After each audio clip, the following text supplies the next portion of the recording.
Assalamualaikum warahmatullahi wabarakatuh. Bismillahirrahmanirrahim. Alhamdulillahi rabbil alamin. Allahumma salli wa sallim ala sayyidina Muhammadin wa alihi wa sahbihi ajma'in wa ba'd. Adik-adik sekalian, pada pertemuan kali ini saya akan membacakan dan menjelaskan hadis tentang fadilah la ilaha illallah melalui hadis dari sahabat Nabi yang mulia Muadz bin Jabal.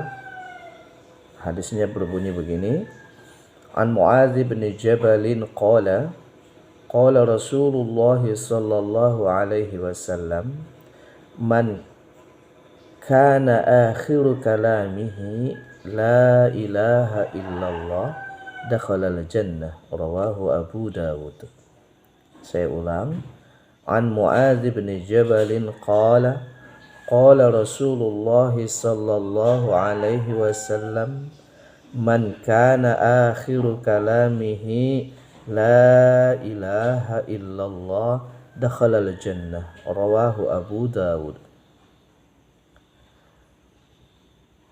Dari Muadz bin Jabal, beliau berkata, qala Rasulullah sallallahu alaihi wasallam, bersabda Rasulullah sallallahu alaihi wasallam, man kana akhiru kalamihi la ilaha illallah, siapa yang akhir perkataannya la ilaha illallah dakhalal jannata, maka dia akan masuk ke dalam surga. Rawahu Abu Dawud, diriwayatkan oleh Abu Dawud. Penjelasan hadis ini dapat kita lihat umpamanya pada syarah Muslim yang dilakukan oleh Al-Imam An-Nawawi. Beliau mengatakan maknahu man hadarahul mautu, artinya siapa yang sedang sakaratul maut, zakiruhu la ilaha illallah, ingatkanlah dia tidak ada Tuhan selain Allah. Liyakuna akhir kalamihi, agar akhir dari kata-katanya itu, dari ucapannya itu, la ilaha illallah. Ya. Dalam hadis dikatakan kama fil hadis, man kana akhiru kalamihi la ilaha illallah dakhalal jannata. Karena di dalam hadisnya dikatakan siapa yang kalimat akhirnya adalah la ilaha illallah, jadi ketika dia sakaratul maut mengucapkan la ilaha illallah dan itu menjadi kalimat terakhir yang keluar dari mulutnya, dakhalal jannata, maka dia akan masuk ke dalam surga. Wal amru bihadat talqin amrun nadabun. Perintah mentalkinkan ini adalah perintah yang sifatnya sunnah atau disukai. Wa ajma'al ulama'u ala hadat talqin, dan para ulama sepakat dengan talqin ini. Ya. Nah, jadi di sini Imam Nawawi mengatakan bahwa hadis di atas itu maknanya adalah ingatkanlah orang yang sedang sakaratul maut dengan la ilaha illallah. Karena bisa jadi sakaratul maut yang begitu pedih dirasakan itu membuat dia lupa mengucapkannya, atau bisa jadi karena sakitnya sakaratul maut itu dia berkata sesuatu yang tidak pantas karena menahan rasa sakit, atau terlontar dari mulutnya hal-hal yang malah jauh dari tuntunan agama. Maka orang yang hidup hendaklah, yang sehat ya, hendaklah mengingatkannya apa sebenarnya yang dia harus ucapkan, yaitu la ilaha illallah.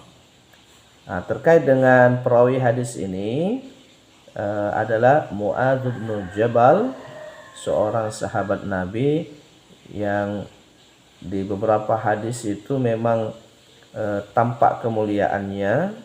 Nabi mengatakan, wahai Muadz bin Jabal, aku menyayangimu, maka janganlah engkau lupakan mengucapkan kalimat-kalimat tertentu yang diajarkan Nabi kepada beliau, yaitu Allahumma a'inni ala zikrika wa husni ibadatik.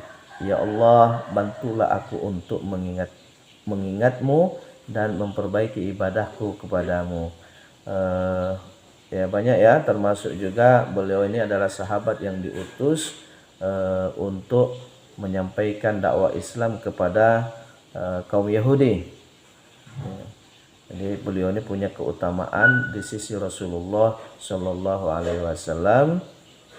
Dan yang satu hadis lagi pernah beliau terima dari Rasul bahwa siapa yang mengucapkan la ilaha illallah, dia akan masuk surga. Mendengar berita bahagia itu, beliau berkata pada Rasulullah, ya Rasulullah, apakah berita baik ini aku sampaikan kepada orang-orang? Kata Nabi, jangan. Ya.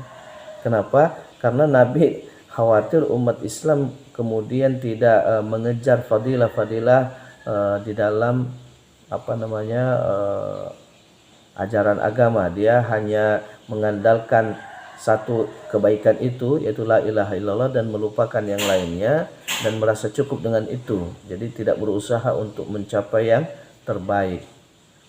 Jadi dalam riwayat itu bahwa Nabi melarang Mu'adz bin Jabal untuk menyampaikan hadis itu. Tapi kemudian realitanya hadis itu bocor juga ke telinga umat, ya. Makanya kita jadi tahu tentang hadis itu. Ya. Tapi saya kira ini memang larangan yang sifatnya bukan